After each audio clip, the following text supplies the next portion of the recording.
तो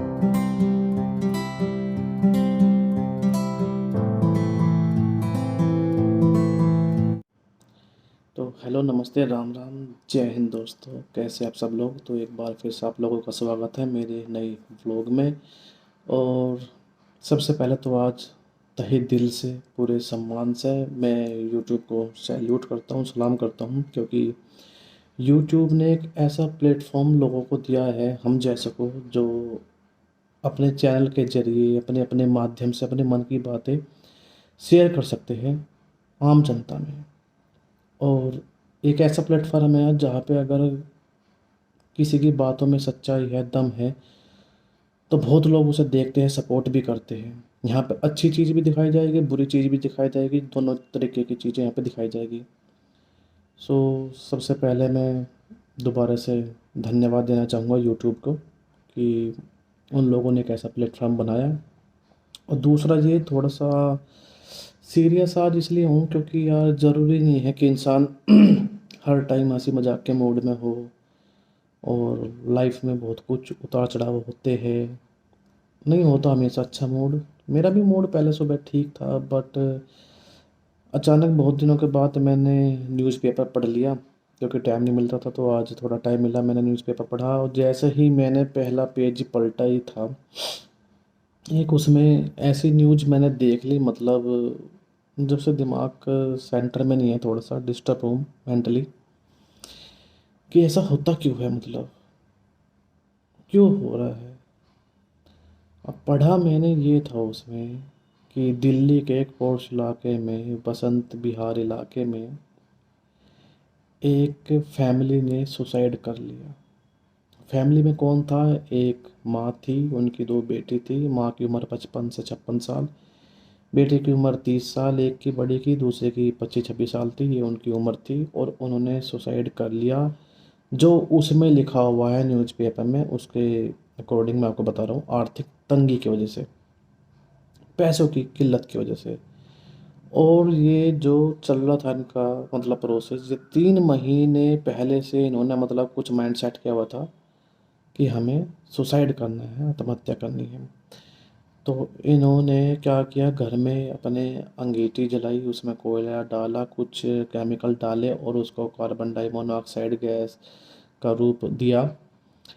और मरने से पहले उन लोगों ने कुछ सुसाइड नोट भी लिखे हुए थे, जो अभी तक क्लियर नहीं हो पाए, जबकि उसमें लिखा हुआ है कि हम किसी, मतलब किसी के ऊपर उन्होंने कुछ ऐसा नहीं डाला कि भाई हम किसी की वजह से मर रहे हैं, कुछ ऐसा उसमें नहीं लिखा था।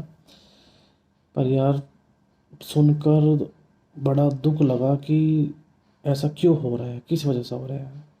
मानते हैं कि दुख, क्योंकि सबसे बड़ी चीज़ ये है कि पिछले 2-2.5 सालों में जो लॉकडाउन ने, कोरोना लोगों को दिखाया है, लोगों, बद से बदतर हालत हो गई बहुत लोगों की। और एक दो परिवार की नहीं, सभी लोगों की, पूरे भारत की, पूरे देश की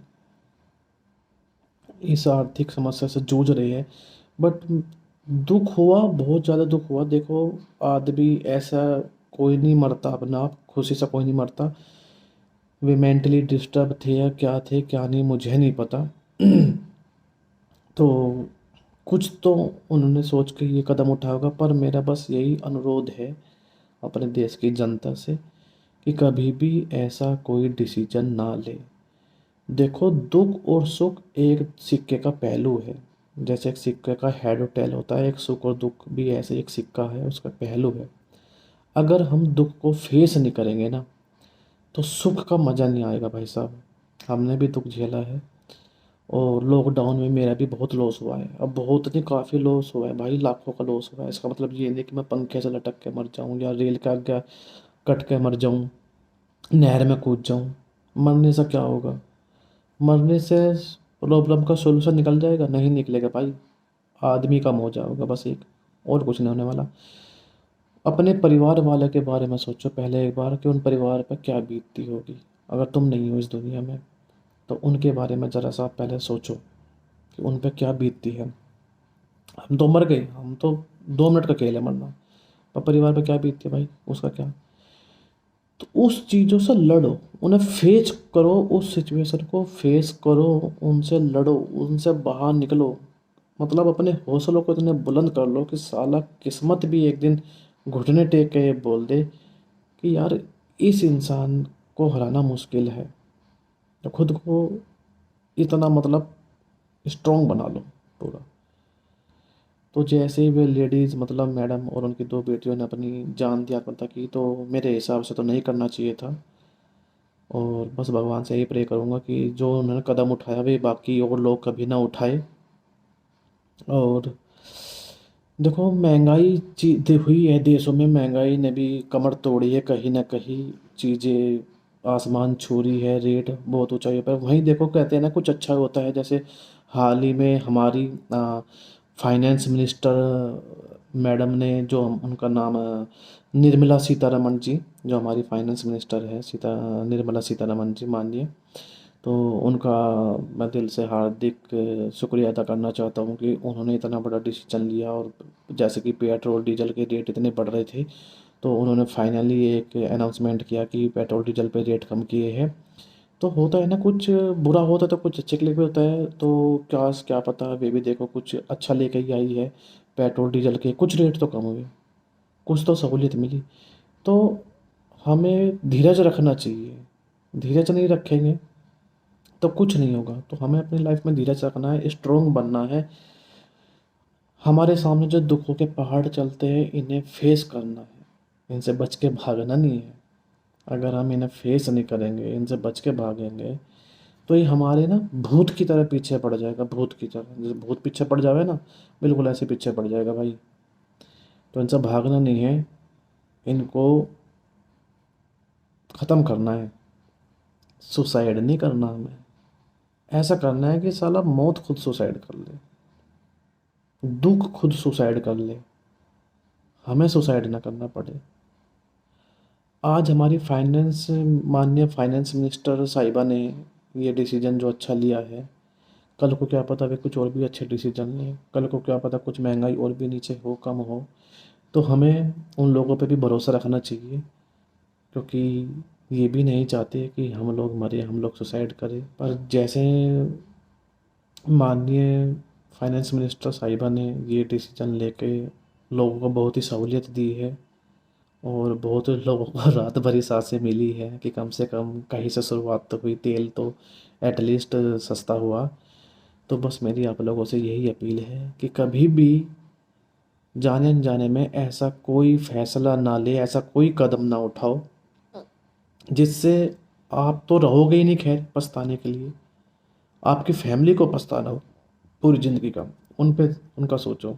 वे इसलिए ये दिन देखने के लिए नहीं पालते आपको, ये दिन देखने के लिए पैसा खर्च नहीं करते कि एक दिन हमारा बेटा बेटी एक्स वाई जेड कोई भी कि उसने सुसाइड कर लिया।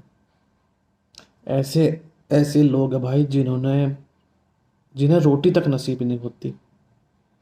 ऐसे ऐसे लोग हैं, पर वे भी जी रहे हैं।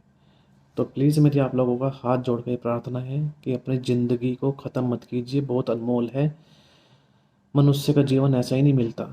तो जो दुख है उनसे लड़ो, उन्हें फेस करो। मरना कुछ साधन नहीं है, मर के कुछ नहीं होगा। ठीक है, समझ रहे हो? तो सुसाइड करना अच्छा फैसला नहीं है। तो मेरी ये आप लोगों से अपील है, हाथ जोड़कर अपील है मेरी आप लोगों से कि ऐसे डिसीजन मत लीजिए। ठीक है, तो मैं इसी के साथ ये वीडियो यहीं ख़त्म करता हूँ, और मिलते हैं आपसे जल्दी से जल्दी नए व्लॉग में। कोशिश करूँगा कि अच्छे मूड में मिलूँ, खुशी वाले माहौल में मिलूँ। तो वही मैं जो लास्ट में कहता हूँ, बड़ों का सम्मान करो, छोटों से प्यार करो, जानवरों को मारो मत, उन्हें रोटी दो, और अपने घर के बाहर पेड़ पौधे ज़रूर लगाओ। और अपनी गाड़ियों के नीचे ये देख लो कि कोई जानवर तो नहीं है, क्योंकि गर्मियों का टाइम चल रहा है, जानवर लेट जाते गाड़ी के नीचे। अपने देश से प्यार करो, अपने देश का सम्मान करो। सो चलते हैं, फिर मिलते हैं जल्दी से नेक्स्ट वीडियो में। जब तक कि जय हिंद।